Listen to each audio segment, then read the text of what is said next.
Matt Jordan, I'm from Syracuse, New York. 6 years in the Navy as a Navy corpsman, 10 years certified master level personal trainer, fitness freak, love to work out, love the boxing game. And I am making this Can I Be Vulnerable video. It's an opportunity to be vulnerable. I don't feel like brothers usually have a platform for that. My weakness, patience. Like, I know it's gonna be a reoccurring theme. Patience, something I work on. What about your patience is weak? I get impatient relatively quickly. I even feel like anxiety waiting in lines in a store. Right. Or, I mean, if you're in front of me in the store and you just gotta fumble through, I'm like, oh, this dude need to hurry up. Right. And then I have to catch myself. Like, yo, bro, chill. You know, Yeah. it's a billion other people in the world. Like, you're gonna get out the store. Right. You know what I mean? Yeah. So I think that anxiety plays along with the impatience. Yeah, that's a heavy weakness. The anger has been a huge weakness that I feel like I've been able to tame over the last few years. I never shared this really. I was 17. I caught my first charge, assault charge, in high school. I stabbed a guy, and there was a younger kid on my track team who really looked up to me, and when you do something like that, you really don't. It's selfish. Right. In a way, it's selfish. You know, I'm angry. I got beef or whatever with this dude. Then after that, I remember the kid's dad used to always come up to me after meets and congratulate me and tell me how his son, you know, wants to be so much like me. Right. And, you know, how he follows everything that I do or whatever. You know, I would talk to the kid, you know, and I remember after I did that, I got kicked out of school for a good little minute. But when I came back, the relationship with the kid was always different. Right. And I really feel like it wasn't because of him. As a father, you would be like, look, I need you to dial it back a little bit with, you know, this. That hurt me, that changed me. And that's, you know, at a young age, I got the lesson, like, you don't get to decide if you're a role model or not. You know what I mean? And You then don't get to decide who looks up to you. you don't, you know, why? or why, you know. I participated on another television show you were aware of before, and I remember one day I got a message, an email from some young kid, and he was like, yo, I just like you, and I look up to you. You're like a big brother to me in my head. I'm like, damn, you gotta be mindful all the time. Right. Never met him, you know what I mean? I never seen this kid, and like, God knows what he could or could not be doing right now based off of my past discrepancies or, you know, something positive I may have done, you know. Another time similar to that, when I was in the grocery store, I lost a lot of weight, but I was real big, and I'm in the grocery store, and these two young brothers run up, and they were like, yo, what do you do? You know, what do you do to look like that or whatever? And I'm like, oh, and I look at them, then I look up at their mom, and she's standing back like, what do you do? Well, nigga. Word, like, well, what? And I'm like, yo, damn, this is one of those moments. Like, Right. what I'm about to say is gonna probably alter your eating habits, your sleeping habits, your day-to-day. And I looked and I was like, oh, well, you know, I eat plenty of vegetables, I go to sleep, I don't drink, I don't smoke. And I'm like, yo, that was a lot of power for one person to have right there. Yeah. You know what I mean? Because they were engaged, you know what I mean? Yeah. In whatever I was gonna share, you know, so I could have said something crazy. Good. You know what I mean? And it would have affected them, you know? So that was, those moments, you know, in my life were pivotal with just being able to view how your actions really affect those around you, you know? It's just a constant reminder. It's just something I have to be mindful of, I guess. Throughout my life, I've been real angry, more so with myself. You know, sometimes it'll project outwardly. Right. Because I just feel like at every stage in my life, I just feel like I should always have more than what I have.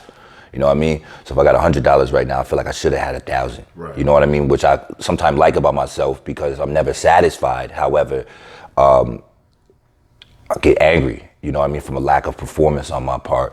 So it shaped me mostly in a negative way, I guess, you know? Where did the anger start from? If you can remember, like, the first was like, man. I really... Or did it stem from...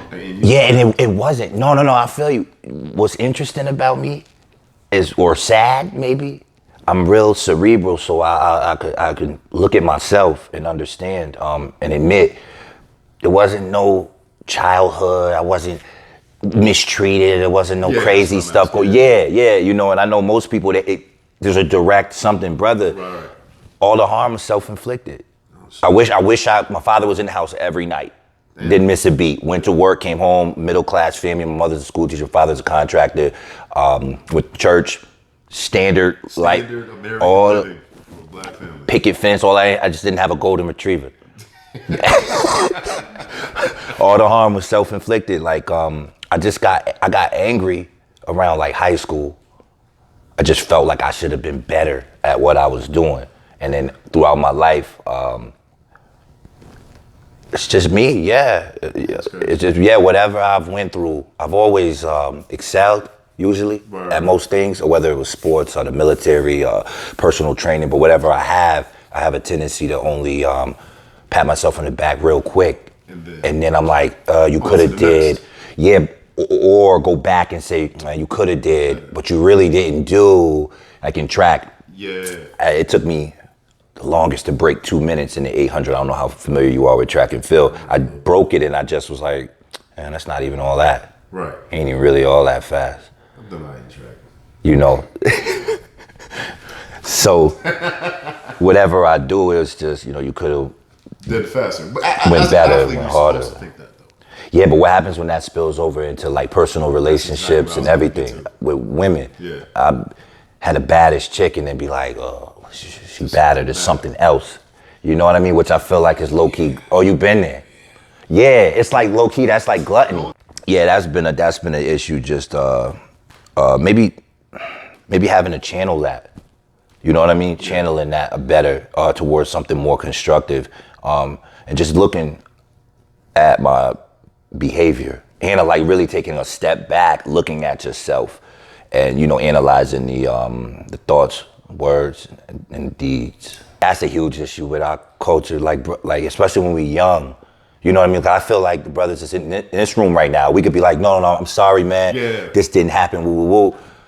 But when we're young, man, that's awful. But then our environments, though, too, at the same time, you kind of gotta fight sometimes. Or, you know, when I did that to the guy, I got arrested, of course. And I remember, again, going back to like, you never know who you hurt when you do something like that. I remember getting arrested and I'll go to jail. I'm in there. That's the first time I'm ever in a situation like that. And they called me out and my parents were there. Yo, you know what it felt like when your mother won't even talk to you or look at you? You had that feeling before?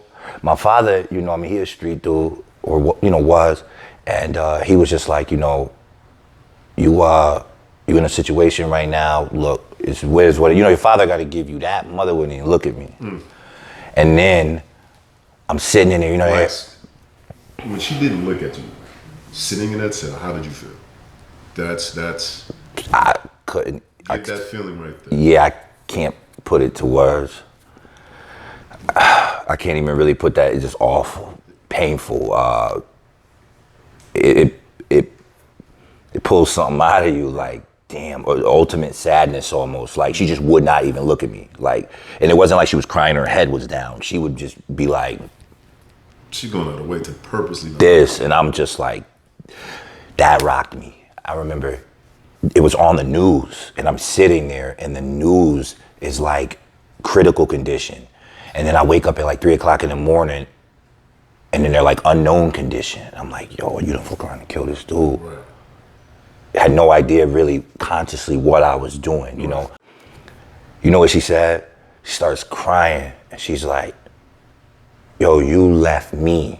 You left me, though. Because I low-key was kind of like still, like, yeah, he stepped in me, so I did. And she like, now what am I gonna do, Matt? You left me. And I was like, yo. There's no thinking in that. You weren't thinking in that moment, I get that. But we really weren't thinking about the other people. Nobody else. It's selfish. It's very selfish, yeah. Those kind of actions are selfish. And then, not to mention, that brother had 2 or 3 siblings that went to the same school that we went to. Right. You know, and then, you know, we hear that all the time about taking somebody from them. Like, it would have spiraled out. You know, everybody suffers. Yeah. I'd have been in jail. He'd have been dead.